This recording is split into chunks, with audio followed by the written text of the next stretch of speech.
So whenever Wheeler gets ready here, we'll start this podcast. Well, I put a mouthful of chips in, and they said, "You're on."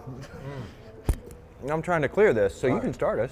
All right, you ready? Yes. All right, hey guys, this is our every 4-year postmortem from the Iowa Caucuses. It is? It is midnight right now, and I think the flights are leaving the Iowa Des Moines International Airport on the way out. So Yes. We're trying to clear out the fridge before we fly back to Texas ourselves. Wheeler went to Hy-Vee. I did. So, convenience store here that's six-pack. Is it? I thought well it was a known. grocery store. It is. Store, right? It's a big convenience store. It's got a liquor store, beer store next to it. And I was waiting on Jason to get here because we covered different campaigns tonight. Look at that. Still some snow on the beer here. I stuck them out there in the snow while we were waiting just so they'd stay nice and cool. Just to address the noise in the room here, we are in the lobby of our hotel where we've been staying. And we've got some Nikki Haley supporters right over there. Reporters or supporters? Reporters, supporters, I don't know what they are. You been drinking yet? I haven't, but it's about time to start maybe. Snow. They're sort of... He is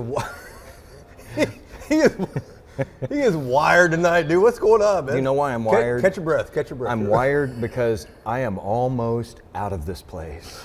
I love Des Moines. It's a pretty place. I bet it's gorgeous in June. But it is no place to be for a Texas guy in January. I can't wait to leave this. Of course, it's terrible back home too in Texas, but this is different level. This is rare to see them like this. Current temp. Can you see that? Show it to Scott Braddock. Current temp? -9. That's air temperature. -9. That's the air temp. And then the wind chill right now. Here's the wind chill. -29. So. Who lives like this? No, not me. Iowa's a great place, but who lives like this? Let me tell you what. So I was covering DeSantis tonight. Whiteley was covering Nikki Haley tonight at their Nobody was covering Trump? Why parties. not? Tell them why.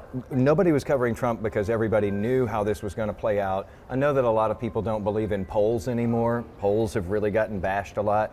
But you don't believe in polls if you're on the losing end of a poll. Correct. This one was unmistakable, though. The polls, former President Trump in the GOP Iowa caucus polls had just taken off. This wasn't even going to be close. The only question was, would it be a record-breaking margin of victory? And so the big game was who was going to come in second, right. And that was close. That was close, and you know the poll over the weekend showed that Nikki Haley moved ahead of Ron DeSantis for second place. That gave a lot of momentum, a lot of press time, a lot of talk to whether she can actually make this or not. Yeah. And tonight we saw that maybe that poll wasn't exactly right because it showed her 4 points ahead of Ron DeSantis, and it has ended up with 2 points ahead. So we've gotten ahead of ourselves here. We have 6 beers to finish before we leave. Well, some of those will be other people in the crew. Look, now this is Twig and Berry, a blueberry Kolsch ale. Yeah. From Millstream. I grabbed this. Just holler out which one you want. Which one do you want? Okay. Bohemian? Bohemian. That is good. These are all Iowa beers. We went in and chose, all Iowa lager. beers. Usually we do a Texas brew, but since we're in Iowa, some respect to them. And there's some good ones here. Yeah, there are some good ones. What do you have? Daryl, you with us? Yeah. Oh, I'll take the lager. All right. I'm gonna have. There you go. I'm gonna have. This is my favorite here. It's the 99 pills. I'm having Pilsner. the Tico time from Exile. Why are you shaking, man? No. You are. Did you take your medicine today? I did not. You are wound up. This is going to be it. He's like. I'm telling you. I'm gonna have the Tico time. I'm telling you, I can't explain to you how excited. I mean, dude, seriously, I don't think I've seen you this wound up, except when you're like raging mad at work. I'm not about mad. Something. I'm telling you, this is about Iowa. The people here are very friendly, very welcoming, etc. It's been great, but I'm ready. I'm ready to leave the frozen. I'm not going to call it a wasteland. It's the deep wasteland. freeze. Come on. It feels like that when it's at negative whatever. I'm ready to leave the deep freeze and just kind of get a little bit back to normal. You were right after me getting here. By the time you arrived here, I am packed. I've already showered. I'm ready to go to bed. Straight to the airport right now. Go to bed, wake up, leave. It's going to be like that. All right. So I do have a set. Can you see his feet? This is like the fireside chat here, and you got Grandpa Wheeler over here. I'll hold it. Oh. Let me tell you, these are the at this. comfiest. I'll tell you what, I walked outside in -9 in these. Here's the rule. You walked outside -9? It has a hard sole. If it has a hard sole, you are totally okay to leave your room or leave your house with these on. Yeah. They have fur lining, and I walked outside in these. I feel warm and toasty. I might be sweating in these socks. All right, let's talk politics here. So I was at Haley tonight. You were at DeSantis, and I got to tell you, I heard one of the national reporters sitting next to me. She went on the air and she was talking about, the energy in this place tonight. I'm like, there's not really an energy in this place tonight. Who was it? Who said that? I'm not going to tell you. Okay. Who said it. It's one of the cable news channels. We'd recognize this person. Oh, you'd recognize the channel. I don't know. Okay. I don't know who the person. I don't know who the woman was. Okay. But she was talking about the energy in the room tonight. It's cliche. And yeah, it is very cliche. But there was not an energy in the room tonight. I think that just talking to several supporters for Haley that I know who were there from Texas, Yeah. they weren't that excited. They expected more. Now that's not to say that she didn't do better than she probably thought she would 5 or 6 weeks ago, because she's 2 points behind Ron DeSantis. But still, it wasn't that good of a night over there. Haley used a teleprompter tonight. I thought that was interesting. Wow, okay. And it was the same stuff you hear on the stump speeches all the time. But at the very end, she had a few pretty good lines like, I love you, Iowa, but we're off to New Hampshire tonight. There's a few things that were a little more off the cuff that felt like her. We could not hear Vivek Ramaswamy, President Trump, or Ron DeSantis in there. So I was curious if they were backstage watching this. They had to have been, because the way all these work is, one candidate goes and the next one goes, and they all wait on each other. I think actually that, I think Nikki Haley and Ron DeSantis spoke at about the same time. It didn't look like that was very coordinated. We were texting back and forth, and I mean, they just went full forward with it. But DeSantis went first tonight, and I mean after Trump. Now after Trump, we could see a TV through the curtain. She was first and the second place finisher. Behind the podium, behind the podium, the curtain opened a little bit. Yeah. You could see former President Trump on TV back there behind the curtain in backstage. So let's talk the politics of this. Nikki Haley, her momentum, which she got a lot of press about over the past week, clearly paused or blunted at this point. She's polling closer to Trump in New Hampshire. Here's what I don't know. I don't know what DeSantis' next move is. Right. Clearly he's going to South Carolina. We saw him announce that tonight, I believe. And New Hampshire. And New Hampshire, within the same day. In the same day on Tuesday, the day after the caucuses, he'll be in New Hampshire and South Carolina. Right. So, but what's his next move after that? Because he's way behind in New Hampshire. He's way behind in South Carolina. Yeah. How long does he drag this out? What is his path forward? Well, and he also mentioned prominently today Nevada. So he's putting that one on the radar and was already talking ahead to Super Tuesday, which of course includes Texas. And so, to hear him talk, right. He's chugging along like nothing's happening.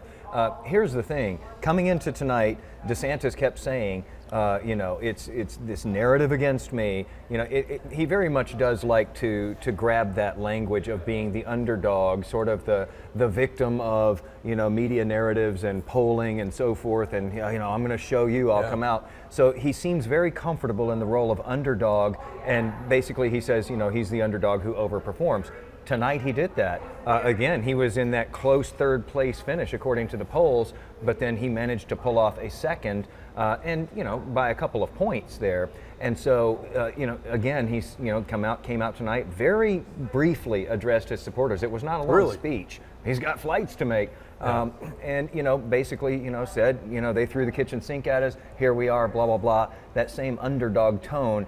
It's good that he likes being the underdog, because if you look ahead to New Hampshire and South Carolina, he is much further behind in polls than he ever was here in Iowa. How long does he stay in the race? Don't know. I mean, the question is, what does everybody else do? And by everybody else, I don't just mean the other candidates. I mean the money. What does the money do? Does the money out there, the donor class, they're trying to pick, who do they put their money behind? And if it's not going to be former President Trump on the Republican side, and they're looking for somebody, who can take him on, what do they do right now? Who do they coalesce behind? Right after all the candidates got off stage and started heading to the airport, I got emails from the Trump campaign, trying to spin what happened tonight. The Haley campaign as well. This is from the campaign manager tonight. This is a memo about the state of the race, and they're both kind of attacking the different things that went wrong here. And the Haley campaign says in Iowa, Trump frequently predicted a win by a 60-point margin. He won by 30%. In a state which caucus voters are among the most pro-Trump of any electorate in America, he got 51%, and 49% chose someone else. President Trump, they send out a statement from that campaign tonight, and let's see, is this the one? This is not it, but they essentially say that Nikki Haley and Ron DeSantis did not meet expectations. Now, I'll say this: neither Haley nor Trump were wrong in their spin tonight. Both things can be true. Yeah, exactly. Well, I think that a lot of analysts, have, going into this, wanted to see, could former President Trump pull that 50+% of the vote? He did get that done. Barely tonight. got across the line, but still, it only takes 50 plus 1, right? Right, and so that box has been checked there. My curiosity is just, this is very early going, okay? The former president is treated kind of much like an incumbent would be treated here in Iowa. But we looked at the stats on this. The winners. Yeah, ABC News did a great job of sort of putting this together. And if you look back over the history of caucuses here in Iowa, on the Republican side in particular, it's not very predictive. They don't choose the winner very often. Of who you're going to see. Now, that being said, I remember 4 years ago, the big contest was on the Democratic side, and I remember in this podcast, we still didn't have any results because it was such a mess counting votes. On the Democratic side. Yeah, but we wondered, is it going to be Sanders or Buttigieg who wins here in Iowa? That's what the big discussion was. Yeah. Well, fast forward to the election, it was Joe Biden who won that election. And Biden finished 5th here in Iowa. I was with the Biden campaign that night. I remember standing there, and I think Amy Klobuchar even finished ahead of Biden that night. And Dr. Joe Biden walks into the room before things get going, just to kind of look around. It's like 6:30 at night, and then post Vice President Biden comes in, and they're just looking around. No one's going up to him. They're fifth. These guys are losers. How long are they going to last? Yeah, you're thinking they're going to be out of there before long. And and then lo and behold, things turn around. 2016, we were here also. Ted Cruz won 2016. So all of that being said, though, we were looking at how have Republicans fared over the years here, and specifically in the Iowa caucuses. If Republican voters in the caucuses didn't have a Republican incumbent to choose from, right. Okay? If it's a contested caucus, they found that the majority of the time, going all the way back in the history of the caucuses here in Iowa, the person who wins in Iowa on the Republican side has not gone on to even become the nominee of the party. And in only one instance, in a contested Republican caucus here, did the winner in Iowa go on to become the Republican nominee and then become president. And who was that? Teddy Roosevelt or George W. Bush? It was George W. Bush back in 2000. So it's not always predictive, but as I've kept saying today, it is good at trimming the field, at winnowing that field of candidates. The question is this time, who drops out? The Haley campaign tonight was, they still had a lot of energy after she came out, and everyone has energy after your candidate comes out. But I'm sure they're looking to those stats to see, just because you win Iowa doesn't mean that you have a clear path forward. But if you look at Donald Trump, he 50% over, with Iowa tonight. He's leading in New Hampshire, even though Haley is right behind him. I don't know how someone's going to blunt him. Interesting. What do you think? Is there a shot for that? I don't know. I mean, it's impossible. One of the things about this being the earliest in the nation is, it's great to be able, for them here in Iowa to have this sort of outsized impact, right? Iowa is less than 1% of the population of the United States, and yet they have, about 3 million plus people. And they had this huge impact on our politics and who gets to go forward in the biggest contests in the land.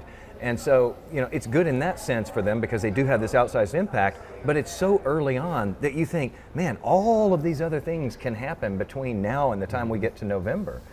So who knows what happens? Who knows what happens with the trials of former President Trump? Does that shake things up and change the dynamics in the race for anyone who can hang on long enough for that, to maybe start to stick? Yeah, we were talking ahead of time on whether people would show up because it's -9 out here right now. It's freezing cold. There have been 2 blizzards in the past 7 days. They showed up to drop 12, 15 inches of snow. People showed up at the 2 caucus sites that we were at tonight.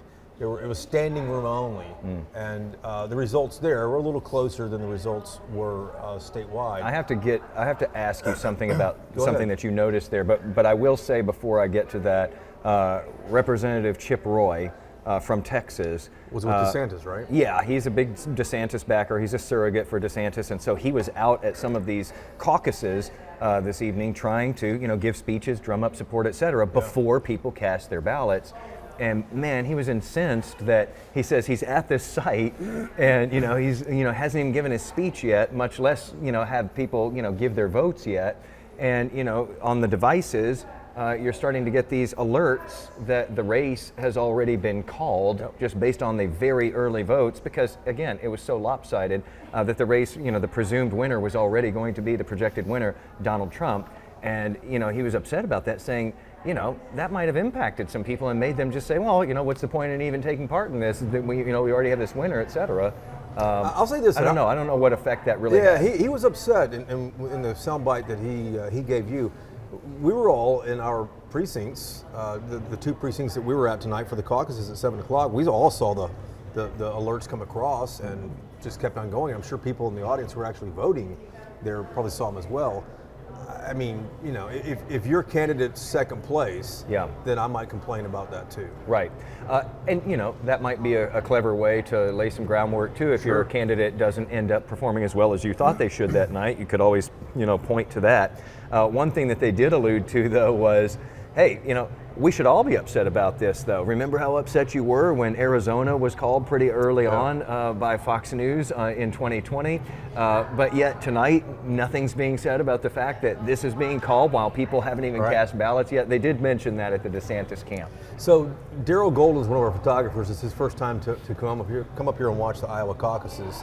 And I think he was floored at what he saw tonight on the voting process. I think we all were. On how it happens. But you've seen caucuses before. No, but I mean, it's just, considering everything that has taken place over these last 4 years. Election security, election security, voter integrity, et cetera, protecting the ballot, you do tend to look at it and go, wow, all right. So here's the 10 cents on how this works. And I'm sure if you're watching this, you know enough about politics, know how it works. But essentially, at 7 o'clock, everyone has to be inside their different precincts, wherever it is across the state, and that's when everything begins. Polls don't close at 7 like they do in Texas. At 7 o'clock, things actually begin. They show up, they go in there, and candidates have surrogates there, representatives, fans, supporters, and they will come up and they will give a speech and say, hey, I think Jason Wheeler's the best man for the job because he wears these ridiculous shoes, he likes fruity drinks, and he takes a shower and he's really hyped up all the time. I do smell good, though. And he does smell good. You can't smell him, but he does smell good. And then, each person will come up and they'll give their pitch for the candidate. Yeah. After that, at this place, and the way it usually works too, at this place tonight though, they have these little cutout 3x5 cards. They weren't 3x5 cards. You're right. It was a sheet of paper, and they had people like cutting them. Hand cut. And hand cut, and they were passing around pens and said, just write down who you want. You heard the 4 or 5 speeches about the different people. You know who the candidates are. Right. Write down who you like. All these little old ladies and the men and moms and dads are writing it down. And then this is the best part. And then it's on my Twitter feed too. And then they got a couple of brown bags from Hy-Vee, like grocery bags that you put milk in. And they start passing them around the pew, like you're in pews in church. Yeah. And like drop your ballot in. I thought about that when I tweeted this out and people exploded online. That's exactly what I was thinking when you were describing this. It's, but at church, because I've been to church. You're dropping 20s in there. You're not dropping little sheets of paper that somebody cut out. Not right? only that, but, and maybe it's just me at church, I always feel like there's someone who is grabbing that collection plate at the end who's keeping a close eye on what I'm doing. Am I taking out of the plate or am I putting into the plate? This is just like people casually passing this bag with, their paper vote, whatever. Crazy. and it's a long, it's a long row, and They pass it around and go just like this. I think that people on Twitter, and it does strike you. I mean, it's not a huge deal, or whatever. But I think people on Twitter really, I mean, Twitter did what Twitter does because they were like, wait a minute, after 4 years of hearing about election security and stolen ballots all this stuff. Stuffing the ballot box. This is how we do it. We just pass a paper bag down the aisle. I didn't think much about it because I've covered a few Twitter of these in did. the past. Twitter thought a lot about it. And so we were just walking out. I'm like, all right, hey, Daryl, let's go get set up, in the other room. Daryl's like, what the hell was that? He starts laughing. I'm like, what do you mean? He said, man, I cannot believe they vote like that. So, of course, we vote with secret ballots. We all go in. We're all like private. You can't see who I vote for. Right. Here, man, it's just, it's wild to see for the first time. And I guess I hadn't thought much about it, but Daryl's reaction to it made me think, well, yeah, I guess it is pretty wild. Sometimes it's good to see things with new eyes. It is, 100%. You know what I mean? But it's the process here. It is an interesting process. It's a process you just don't find in other places, and the ability to sort of pitch your candidate and argue about it and all of that it's unique. Let me tell you another story about today too, because we took off and we raced way up. It's not that far. Fort Dodge, Iowa. It is when the roads are frozen. It is, yeah. And it was. I took another video of how in storm surge in a hurricane the water comes across the road. Yes, the snow does that here. Yeah, and so it's so cold here, and the wind's like 60 miles an hour. Yes. And it was, I think, minus 26. I put this on my Instagram account, but whatever. All it is like a whiteout of snow. Like an apparition coming across. Well, it looks like those old, junior high dances that you would go to, and somebody invested in that fog machine that comes across the floor. That blows it across the floor. It's just like that, and then you can't see where the lane ends and begins. Wheeler taking us back to his Footloose days. I am. Ren McCormick days.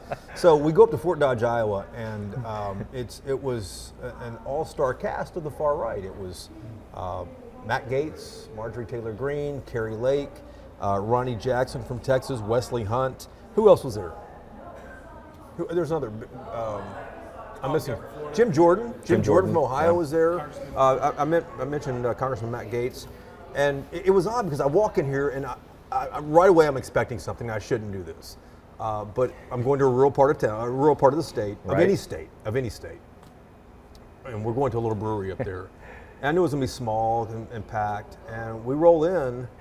And what's on TV? Yeah, and MSNBC's on TV, and there's Trump signs all over the place at this place, and MSNBC's on TV. I'm like, Well, it's a study in contrast, yeah, isn't it? It's a little weird here, and then people start coming in. That's hilarious. And I've covered these places in New Hampshire and places in Iowa, and it's a lot of times you're like shoulder to shoulder to see either the surrogates, the big name surrogates like they were there tonight. There's the Haley crowd tonight. What does that tell you about the energy? Can you hear this? Yeah. Haley crowd has energy. I don't know where they went after this, but they have energy. There's some kind of energy happening. But, after, with MSNBC on TV, and then Jim Jordan comes out, Marjorie Taylor Greene comes out, Carrie Lake comes out, and it wasn't what I expected because I've been to enough Trump rallies where people go crazy. Yeah. Super excited. Now they clapped and they were like, yeah, we're going to win, but it wasn't as rabid as I fully expected it to be. I don't know what it says about Fort Dodge, Iowa, but it was just not what I anticipated. So more subdued. The crowd subdued. there was subdued, listening. Now, again, someone's going to see this or hear this if they might have been there, and I think the crowd was more subdued than I would anticipate. And maybe because MSNBC was on TV. Did it stay on TV the whole time? Oh yeah. Wow, that's I kept looking interesting. up. I'm thought any minute now somebody's going to walk over there and turn it to Newsmax or to OAN or something like that. They might have subscribed to that package though. They might not have the full thing. True. Now, when the Nikki Haley people just walked in, right on cue there. Right on cue. They hear that name and they have to clap again. When they walked in, it reminded me of one thing. I did speak with an expert here at Drake University. She is a professor there. College here in Des Moines. Yeah, it speaks about she teaches about political rhetoric and so forth. She was a former reporter with the Associated Press, has covered caucuses before. And one of the things that she talked about with Nikki Haley was that and we saw a lot of this in ads when we came here on Thursday. She said when Nikki Haley said to those, I believe it was New Hampshire voters, that New Hampshire fixes what Iowans get wrong, she said that is something that could cost her in these final days. Because again, here in Iowa. Yeah, the polling was showing Nikki Haley surging here at the end. And that professor, big credit to her, Amy McCoy is her name. She did say that could be a liability. Things like that. Because Haley said this with a few days before the caucus. Yeah, and a lot of hay was made, by the other campaigns, and there were ads that were put out that used that sound and talked about that. Wow. And Professor McCoy specifically said, because I'm asking her to, tell me what you think is going to happen in these caucuses, and she's like, prognosticating in these is always dangerous. There's always, sort of these wild cards in this caucus in the final days, and she specifically mentioned that one. That's interesting. We got a chance to see some TV commercials, some of these campaign commercials that you're going to be inundated with very, very soon. The gloves are off. Brutal. It is. Brutal. I mean, these are, Trump has some up there that, I mean, again, done by professionals, and these are like capitalizing over the top. Oh yeah, capitalizing, showing. If I'm a Trump supporter, I'm going to love these things. Right. But Biden's got to counter this at some point. Democrats have to counter this, I would hope. Yeah, it shows that old video of Biden tripping and falling on his way up the staircase of That's just one Air Force element One. of it, But yeah, it shows you that very early on the gloves are really off on this. I think that this is going to be a more hard-nosed, and I'm not saying anything that nobody else has thought of. This is going to be a more hard-nosed, hard-fought, just fists-out campaign than we saw in 2020. I just wonder what happens to the Nikki Haley supporters, the Ron DeSantis supporters. Are these never Trumpers? Are some of these people over here hollering? Are any of these never Trumpers? Yell over and ask them. You holler at them. They've been. Why are you afraid? Why have you become so coy? But I want to go home too, bro. And they've been drinking, and I don't want to have a bunch of drunks. You've been drinking. I don't want to have a bunch of drunks Y'all are over here equal. talking, man. How much of that's going to never Trumpers going to cut into this? What? Hold on. The lady at DeSantis rally. Oh yeah. That's a good point. I'm sorry. What? No, I just wonder. Cody was talking to me. I wonder how many never Trumpers there are with DeSantis and with Haley, who are not going to vote for Donald Trump come November. I think that the polling had shown that if I remember correctly, it's been a long day, it's been a long trip, but if I remember correctly, these most recent polls showed that the Haley supporters were more likely to not go to Trump. Yeah. In the end, Some we can do an informal poll. We've got a whole table full of them right there, and maybe we'll ask them here in just a second. This will get really out of hand, and we're about to tie this thing off for the night. Okay? Yeah, sometimes you open a door, and it's like opening that door over there, and here comes negative 20. Don't You're be like, close that inviting door. things in here, bro. I will say we did speak with a voter at a DeSantis rally the other day, and she used to Oh yeah, this is a good story. Come on. No. She used to support Trump 2 times. Well, no, explain this. You're talking to her. Oh yeah, I'm talking to her. She's very nice lady. She says she's been caucusing for 30 years and hasn't missed one. I said, do you mind me asking, who have you caucused for in recent years? And she goes, past 2 times it was Donald Trump. But she's for DeSantis this time. And she's at the DeSantis campaign and at the event, and she's actually working the phones. She's a precinct chair to get the vote out for him tonight, right? And what did she say though about? I asked her. I go, okay, well, wow. Why aren't you, with the former president this time? And she says, well, there was just, too much going on in his presidency. The Democrats were trying to impeach him. Things just weren't getting done, et cetera. There's too much baggage. He's got the legal, problems going on. And, then she, extols all the values that she sees in Ron DeSantis. And I said, and I asked her, I said, so too much baggage. And she's just like, yeah, too much baggage with Donald Trump. And I say, okay, so what do you do though if Nikki Haley? Before she was like, we don't need a dictator. He's talking about being a yeah, dictator. Yeah. I forgot the best part. Yeah. So she says, also, then I hear him say that he's going to be a dictator just on day one. Well, we don't have dictators here. Well, this isn't a dictatorship. This is why we vote. We pick our leaders. And I said, oh, okay. So who will you support? Like, if it's Nikki Haley or Donald Trump, would you still support him if it's not Ron DeSantis? And she's like, oh yeah. She would support Trump. Yeah, absolutely. So, it just gives you an idea. Just because somebody is in a camp right now, and again, this is very early on, doesn't mean that they don't still say, okay, I'll go to Trump, or maybe they'll go to Biden. by the time it's all said and done. Yeah, you know they apply the saying to every state. You know, so goes Rhode Island, so goes the country. Yeah. So goes Iowa. They say it. Yeah. is not the country. Not necessarily. No, so goes the country. Not the country at I all. really wish you'd take a straw poll over there. We're not. No, they won't do it. No labels. Are they the no labels party? Oh, they're the no labels So, party up here. okay. Oh, they're not for Nikki Haley? They are for Nikki. Oh, okay. So they're not voting for any of the Republicans. Oh, okay. Dude, come over here. Come here. This is like Come on, pieces. Cody. All right. So tell me what happened again. So they said the crowd you hear behind us, if you can hear it. Over And this here. is not a scientific sample. It's just who's in the pretty lobby. scientific. Yeah. It's who's in the lobby. There's 9 people over there. It's pretty scientific. So they said that if Nikki Haley is not the nominee, that they're going to vote for who? No labels. That they would They'll go vote for for the a third candidate, a third party. Huh. Okay, interesting. That is interesting. One last thing, or did you have something else? So Cody's our researcher here. Yeah. He's like, Doing the unscientific he's samples. bringing the goods tonight. Okay, so we have to finish. That's the newest thing we have in the podcast tonight. It is. It's actually pretty good. All right, so that's the first half of the podcast. So we have to finish on this. Can you see the name of this? Can you see that? Somebody asked what we were drinking. Someone asked what we're drinking? Yeah, I told them what you got. We take a quick break and see. This is. Twig and beer. But that's not what you're drinking. I'm about to drink it. Oh, okay. He's already had the Peachtree This is 99 pills. Oh, is that fruit or fruity beer? No, it's not it's a Pilsner. It's an American Dude, Pilsner. He has the fruity stuff. Now, he should be drinking. This is a berry beer. He should be drinking Oh, this. you know what I'm doing after this is this Chili Buzz. This is, I was told, it's Full-Fledged Brewing Company out of Iowa. I was told, I think this is a jalapeno one that he was telling us about. Because that's what you want before you go to sleep. Right And he there, said this is jalapeno beer. he said this is legit. The guy at Hy-Vee did. This is the one I picked just by chance because everybody tells me Exile's really good. It's Tico Time, tropical wheat ale with passion fruit and pink guava. It's good. This is from Amana, Iowa. Okay, so I have to finish with this. I wonder if that's where they make Are we Amana done? appliances. I thought we were. Okay. all right. Do you have more to say? No, No, I'm finishing with this. So we come up to Iowa, we ask people for recommendations on where we're going to eat.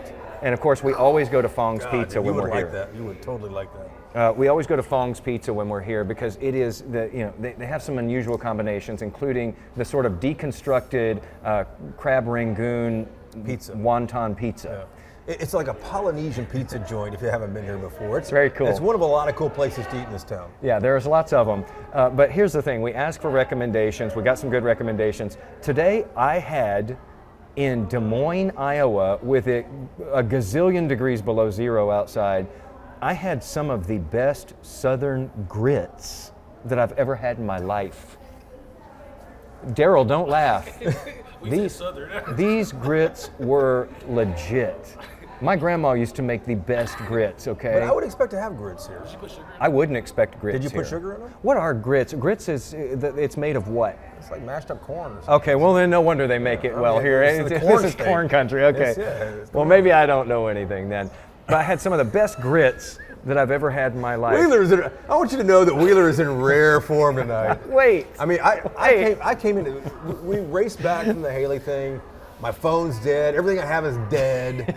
And it's 100, I mean, 100 degrees below zero outside. We have to stop and get gas. It's the shoes. And I'm telling you, when I'm in comfy shoes, I I'm go a like different this man. to pull the thing, and it felt like the metal was on fire. It was like, it hurt so badly. So I had to do this to pump gas in the car. And I get in here thinking I was going to be the one like all amped up, and it's Wheeler who's just bouncing off the walls. Okay, but here's the best part of this. So we also get in this list of recommendations, and I've heard this from people on Instagram as well. When you're there, make sure you get some chops, okay? Get the chop. But you know what a chop is, right? Yeah, of course I know what a chop is. Well, there's a chop house in No. downtown Dallas and a lot of places. Everyone knows what a chop. Daryl, what's a chop? What? Cody, what's a chop? Thank you. Because, Cody's no, just a because meat that's what it eater. is. What's the chop house in Dallas? A chop is always a pork chop. So we're in pig country So as this well. guy goes today to a chop house place. No, we're in the lobby of And the hotel where this is happening. And I'm he like, asks, I'm going to spend the rest of my per diem, and I'm going to make the yall-itics folks buy us something. and so he orders the chop, The Iowa and chop. And he was so disappointed when they walked out with a pork chop. Dude, they brought it out. It was and I said medium rare. I said medium rare too. You do not medium rare you for a don't pork. undercook pork. Dude, I know. They brought it. Man, they brought it out and they set it down. It was like this really God. light color. I'm like, Still oinking. dude, thank goodness the chef didn't cook it medium rare. Oh my God, that's malpractice. It was that well is just done. malpractice. I said, Oh my I God, know, dude. I sent it back, man. It you was. should be ashamed of yourself. I had the broccly and I had the mashed potatoes. And I asked him, I I called go, it a night. I asked him, I go, Whiteley, was it at least good? And he goes, no. It was a pork chop. He had his mouth all ready for a steak. No, I totally Oh, did, it was man. too Yeah, good. and a medium rare steak at that. God, And I I'm getting can't take this. you anywhere. I thought that I was the one in this group that No. couldn't be taken anywhere. I know that's a pork chop. So before we let you go, I'm going to tell you about two more recommendations. And I didn't get a chance to go to these places this year. The first is the Miller Light Lounge. Mm-hmm. Did you go to? No, I'm sorry, the Miller High Life. Miller High Life Lounge. High Life Lounge. The Miller Light Lounge is probably something completely different. Yeah. The Miller High Life Lounge. Have you guys been? Did you? No. You haven't been there? No. You didn't go? No, Dude. we missed it. We got tomorrow morning. Miller High Life at 8 a.m. So this place. Well, as they say, it's Miller time. This place is fantastic. It is a throwback to like the late 70s, early 80s.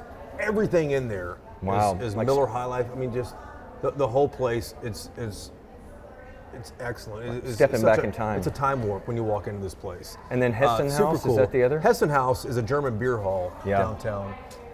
Really cool place, but of course the blizzard happened. Yeah. So we couldn't. We had planned to do a podcast episode for you in there.